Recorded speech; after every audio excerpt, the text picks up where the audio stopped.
Hello, and welcome back to our podcast. My name is Dr. Alison Chiwara. I'm the CEO and founder of Human Focus Limited, a company that is utterly and completely dedicated to creating really happier and healthier communities all around, included workforces and workplaces. Today, I just want to take a follow-on from the previous episode.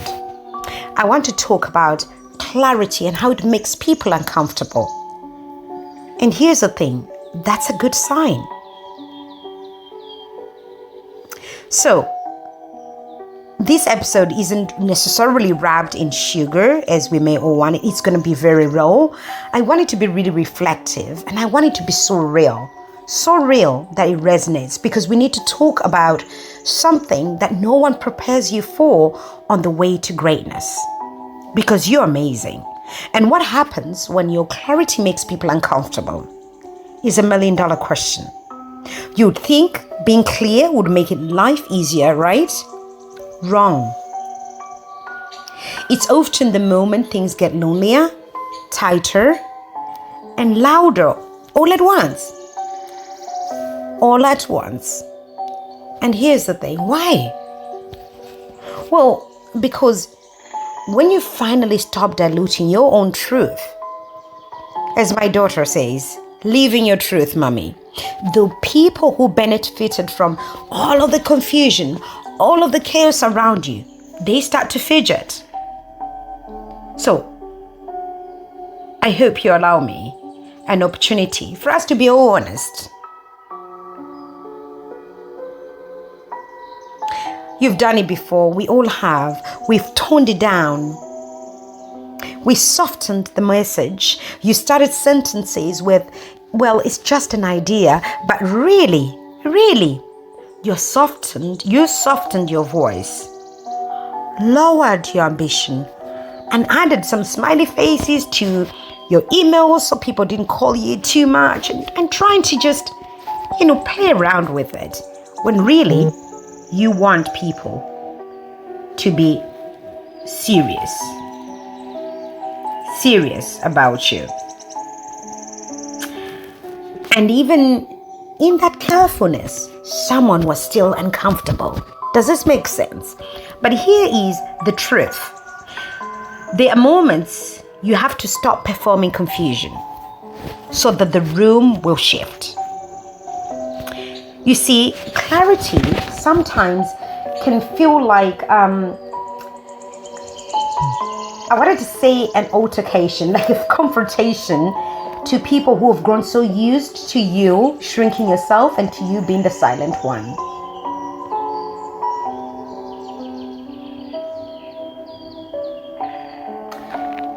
And why the flinch is the mirror effect, you see? Let me tell you why your clarity unsettles people.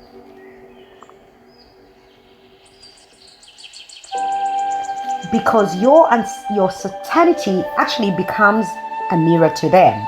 You see, when you say that this is actually my dream, this is the standards that I want to see this department running, this is the direction I'm walking in with this company, you're not just communicating. You're exposing. What are you exposing?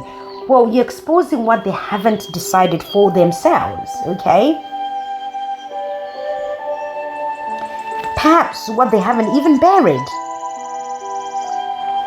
Or perhaps you're exposing how long they have been postponing their own courage to do the same. You may be the new leader that just stepped into a new position. You see, it's not personal. It often is a psychological journey. And there's a little element of spirituality in being clear and people being unsettled with your clarity. We don't fear your success. You see, what people fear is they fear what it says about their own stagnation, about their own blurriness.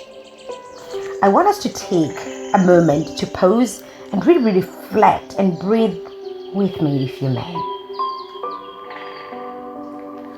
I want you to take a really big, deep breath in this moment.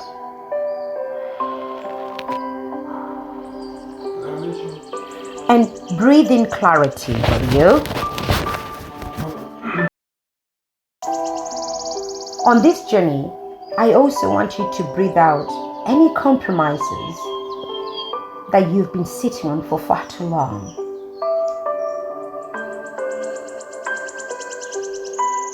And I want you to ask yourself,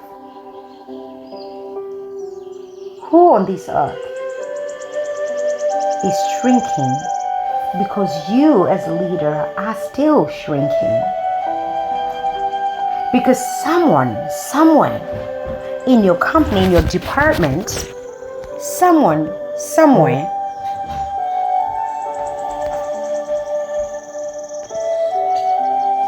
is watching you. And what they're hoping is you will go first. Please don't keep them waiting. They are watching you grow so they can grow. As they watch you shrink, they will remain shrunk too. So you have a very important legacy to leave. I want to share a little story that a lot of us know, and it talks about the price of truth. And it's Malala's little story that became such a big global story. Now, allow me. Let me take you to some Swat Valley in Pakistan. A young girl, just age 15, but sure with her clarity. That young girl was the amazing Malala. Her goal? Clear as rain. To learn, to go to school, and to speak up. Her clarity was just so simple, yet so powerful. And she said, every girl has a right to education. The clarity in that message was simple, but powerful. You see, her clarity shook her whole nation. It made men who were holding guns tremble a little bit. The earth moved when Malala spoke. There was a tremble in this nation. Oh yes, they tried to silence her. But, and I say but with a big capital letter, you can't kill clarity.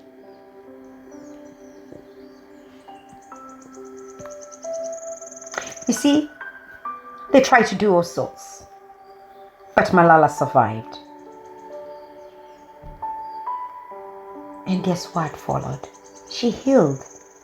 And she stood before the most powerful organization on earth, the UN, and said, one child, one teacher, one book, and one pen can change the world. I still get shivers saying this because there was so much clarity. There was so much intention. And it was packed, impregnated with purpose and passion. And suddenly, every girl who felt invisible found a voice through Malala. That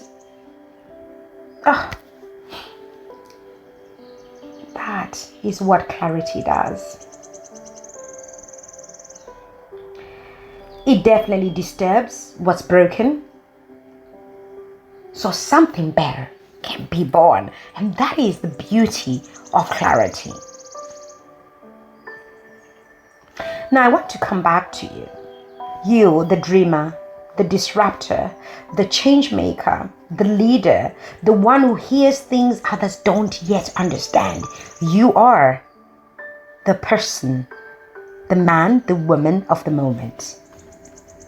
You are what I call the business mentalist. You lead with insight, oh yes, and you move with intention. That's you. You don't just set vague goals, you shape worlds And guess what? Guess what? Even neuroscience is on your side. Yes, yes, yes. You see, research shows that clarity reduces cognitive dissonance. The psychological discomfort that we feel when our values and actions don't align. Well, that's why being unclear at times can drain you. Because your body knows you're lying, not to them, but to yourself. Do you see what I mean? Your body knows you're not being clear. So when you finally speak the dream out loud, when you say, I am building an education platform for African women in tech called ETA. And you say, I want equity, not applause. It feels like fire, doesn't it? It feels like a veil. Because it bloody is. And that fire isn't arrogance at all. Oh, I refuse to call it arrogance. That is what I call alignment in daylight. Let me tell you a really quick story. A friend of mine once told her family she was cutting her wages, or rather she was going to leave a job, which was a high-paying job, to launch a tech startup focused on mental health. She told me, she said in a very clear way. She told them something like this: this is what I was born to build. And you know what they said? Are you kidding? Are you sure? Isn't that a bit too much? Isn't that a bit extreme? Like, why would you change your job? Why are you risking everything? They weren't being cruel. They were just scared. Her clarity confronted the fear of failure. But she did it anyway, right? And today, she's got a platform that saves lives. And her daughter, who once saw her cry behind closed doors, now tells her friends, my mom builds healing. You see, legacy starts when we stop to seek approval and start to speak our visions out loud, clear, and with intention. I do want us to pause just for a moment, one more time. And this one is a little bit tender. I want you to just inhale.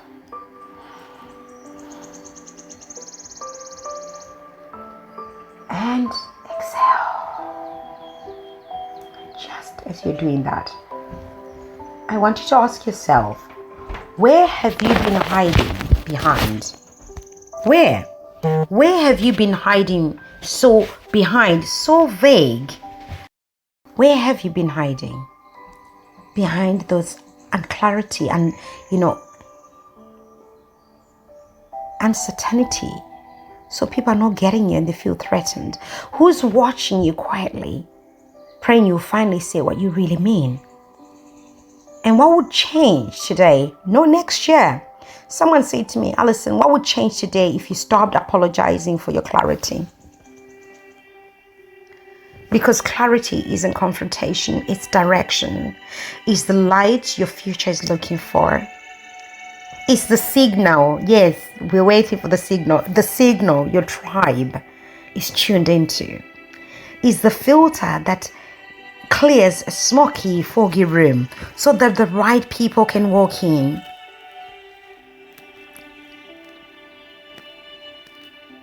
You see, I really want us to explore how to stay anchored when clarity sometimes isolates you. Because once you become clear, the crowd begins to thin. But so does the noise too. So you see clearer, I promise you. And you walk down lighter, less people hanging around.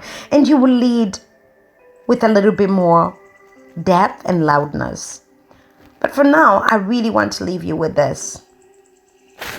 I want you to stop shrinking to fit rooms you were meant to redesign. I want you to speak it. I want you to own it. And I want you to walk in it. Let them be uncomfortable. Speak your truth. Let them gossip, whisper between themselves about you, and let them walk away. Because clarity doesn't need an audience. It only needs obedience. And guess what? Your future already recognizes your voice. It's just waiting for you to raise it and amplify it.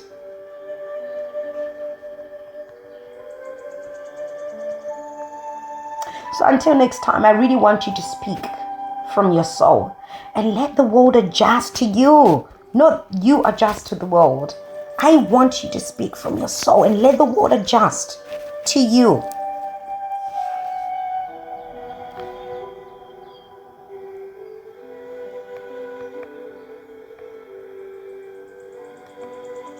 You are the dreamer. You're the one who hears things others don't yet understand. You lead with insights. You move with intention. You are doing just more than setting goals. You are shaping worlds. And you're supported by science in thinking just that. Be Malala. Speak with clarity. When she said every girl has a right to education, it didn't need rocket science to understand it. When she said one child, one book, one teacher, one pen can change the world, we all understood it. She was clear. And she allowed permission. She made room for every girl who felt invisible to find her voice. And boy, oh boy, she was only 15. And that is what clarity is. That is what clarity does. It disturbs steady land that has been stood still because nobody is there to shake it.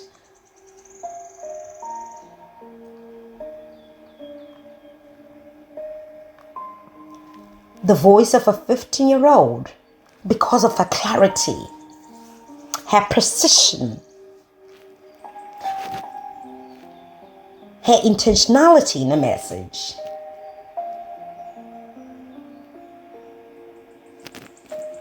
She shook her whole nation. And even made the men in guns wonder what's next. Like I said earlier, it's not about being personal.